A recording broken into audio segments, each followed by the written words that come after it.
कहते हैं बेटी पराया धन होती है, लेकिन मेरी बहन मुनी वो मेरा धन नहीं, मेरी जान थी।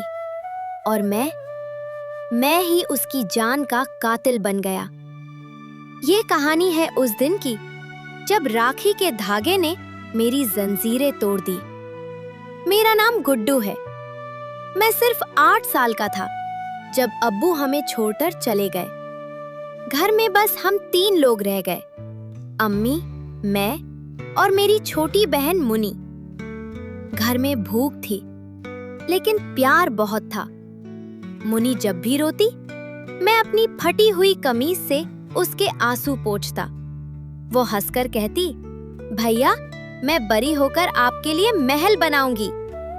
मैं हंस देता, पहले अपनी गुड़िया का घर तो बना ले। अम्मी लोगों के घरों में बर्तन मांजती थी और मैं अखबार बांटता था। मैंने स्कूल छोड़ दिया क्योंकि मुनी का दूध जरूरी था। गांव वाले कहते, गुड्डू, बहन बोझ है, किसी अमीर घर में ब्याह दे। लेकिन मैं चिल्ला कर कहता, मुनी बोझ नहीं, मेरी जिम्मेदारी है। ईद आती तो मैं खुद पुराने कपड़े पहनता, लेकिन मुनी के लिए नया फ्रॉक जरूर लाता। वो खुश होकर पूरे गांव में नाचती, देखो मेरा भैया कितना अच्छा है। और मैं बस उसी पल में जी लेता था। समय बीत गया, मैं 20 साल का हो गया और मुनी 15 की। वो पढ़ाई में बहुत तेज थी। मास्टर जी कहते, इसे शहर भेज दे गुड्डू, बड़ी अफसर बनेगी। लेकिन फीस थी 5,000 रुपए और मेरी कमाई सिर्फ 3,000। मैंने दिन रात काम शुरू कर दिया, दिन में मजदूरी और रात में ठेला। लेकिन मैं टूट रहा था। तभी गांव के जमींदार का बेटा शेखर शहर से लौटा। उसकी नजर मुनी पर पड़ी और एक दिन वो रिश्ता लेकर हमारे घर आ गया। उसने कहा, गुड्डू, मैं मुनी से शादी करूंगा, दहेज नहीं चाहिए, उसकी पढ़ाई भी मैं करवाऊंगा। अम्मी की आंखों में चमक आ गई। गांव वाले बोले, गुड्डू, तेरी किस्मत खुल गई। लेकिन मुनी रो पड़ी।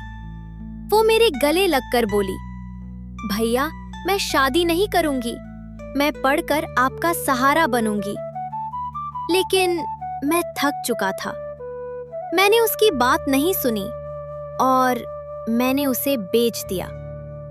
शादी के दिन मुनी ने नया कपड़ा नहीं पहना, बस वही पुराना फ्रॉक जो मैंने उसे ईद पर दिया था।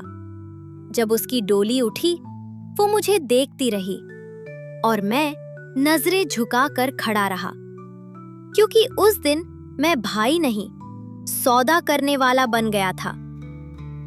6 महीने बीत गए, मुनी की कोई खबर नहीं। एक रात दरवाजा खटखटाया। मैंने खोला और सामने मुनी थी। फटे कपड़े, सूजा हुआ चेहरा। वो मेरे पैरों में गिर पड़ी। भैया, मुझे बचा लो। शेखर उसे रोज मारता था। उसकी पढ़ाई बंद करवा दी, उसे नौकरानी बना दिया। मैं पागल हो गया। मैं पुलिस जाने वाला था, लेकिन उसने मेरा हाथ पकड़ लिया। नहीं भैया, बस मुझे अपने पास रख लो। लेकिन सुबह जमींदार के गुंडे आ गए। उन्होंने मुनी को बालों से पकड़कर घसीट लिया और जाते जाते वो चिल्लाई, भैया, आपने एक बार बेचा, अब तो बचा लो। और मैं कुछ नहीं कर पाया।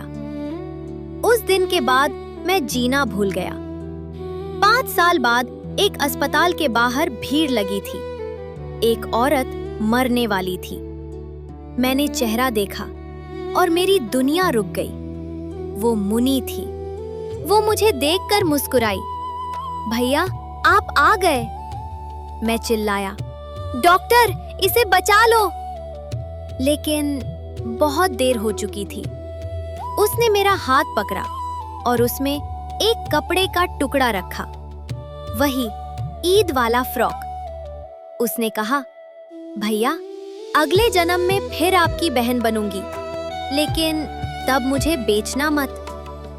और उसकी सांस रुक गई, हमेशा के लिए। उस दिन गुड्डू मर गया और जो बचा वो सिर्फ इंसाफ था। मैंने 5 साल केस लड़ा, सब कुछ बेच दिया और आखिरकार शेखर को उम्र कैद हो गई। आज मैंने गांव में एक स्कूल खोला है, मुनि देवी कन्या विद्यालय, जहां लिखा है, यहाँ कोई बहन बोझ नहीं, हर बहन ताज है। अगर ये कहानी आपकी आंखों में आंसू ले आई है, तो आज ही अपनी बहन को फोन कर लेना। क्या पता वो आपकी आखिरी कॉल का इंतजार कर रही हो। मैं हूँ गुड्डू भैया, और हर कहानी के बाद एक जिम्मेदारी बनती है।